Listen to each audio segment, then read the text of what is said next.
Hello weavers, good morning అండి. Welcome to perfect daily vlogs అండి. ఎలా ఉన్నారండి అందరూ? నేనైతే బాగానే ఉన్నానండి. మీకు ఈరోజు ఇంకొక రెసిపీ చూపిస్తున్నాను. సింపుల్గా పాలకూర. దీంట్లో టిప్ ఏంటంటే కొంచెం మెంతి కూర.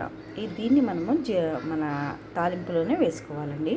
సో తాలింపులకు ఇంకా ఇంగ్రీడియంట్స్ ఏంటంటే కొంచెం మినుములు, కొంచెం శనగపప్పు, అల్లం వెల్లిపాయ పేస్ట్. సో ప్రాసెస్లోకి వెళ్దామా అండి? ఆల్రెడీ నేను బౌల్ పెట్టేసుకున్నానండి.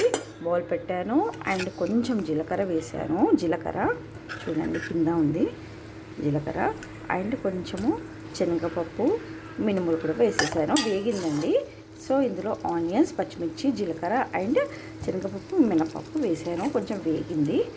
ఇప్పుడు మనం డైరెక్ట్గా కొంచెం అల్లం వెల్లిపాయ పేస్ట్ వేసుకోవాలి. ఎందుకంటే ఇది ఆల్రెడీ వేగిపోయింది కదండి. సో అల్లం వెల్లుల్లి పేస్ట్ సరిపోను వేస్తున్నాను. అల్లం వెల్లుల్లి పేస్ట్ ఇంట్లో రెడీ చేసింది కాబట్టి నేను కొంచెం వేసినా బాగుంటుందండి, బయటిది కాదు. కొంచెం వేగాలి. పచ్చిమిర్చితో పాటు అల్లం వెల్లిపాయ కూడా వేగుతుంది.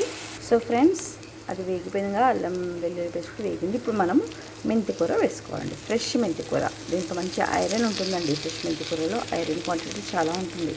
బ్లడ్ వస్తుందండి ఈ బాడీలో. సో వివర్స్ చూడండి, కర్రీ అవుతుంది. మెంతి కూర కూడా కొంచెం వేగిపోయిందండి. పసుపు వేసేసుకుందామా, సాల్ట్ వేసుకుందామండి.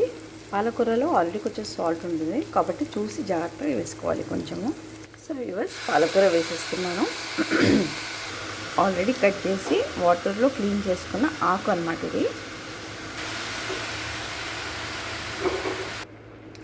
సో వివర్స్, ఆకుకూర కూడా వేసేసాను. సో వీవర్స్, పాలకూరలో వచ్చిన వాటర్తోనే కూర ఉడికిపోతుంది. చూడండి, ఇంకా ఇది ఫ్రై అవ్వాలి, దగ్గర అవ్వాలి. మనం ఇంకా కారం వేసుకోలేదండి. సో వీవర్స్, పాలకూర ఉడుకుతుందండి. ఇంకొంచెం వాటర్ వెళ్ళిపోయాక మనం కారం వేసుకుందాము. సో వీవర్స్, ఇది కొంచెం మ్యాక్సిమం దగ్గరికి అయిన చూడండి. ఇప్పుడు మనం కారం పొడి వేసేసుకుందామండి. నేను పచ్చిమిర్చి కూడా వేసాను 2-3. సో దాన్ని బట్టి మనం కారం పొడి వేసుకోవాలి. సో చూడండి వ్యూవర్స్, కారం పొడి కూడా వేసేసాను. మీరు ఇంకా ఫ్రై కావాలంటే కూడా ఇంకా కొంచెం వాటర్ అంతా ఇంకిపోయేలా చూసుకోవచ్చు. లేదు కొంచెం గ్రేవీగా చపాతీ తినడం కూడా బాగుండాలి అనుకుంటే ఇలా ఉంచేసుకోవాలి. లాస్ట్ గార్నిషింగ్కి ఒక 1 స్పూన్ ధనియాల పొడి వేస్తానండి, ఒక 2 మినిట్స్ అయ్యాక.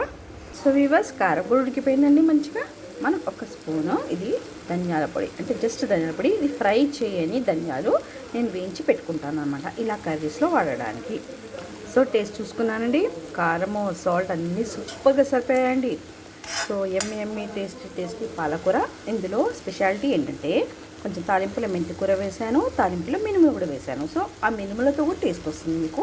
సో వీవర్స్, మీరు ట్రై చేయండి, షేర్ చేయండి అండ్ సబ్స్క్రైబ్ కూడా చేయండి viewers. Please bye, see you.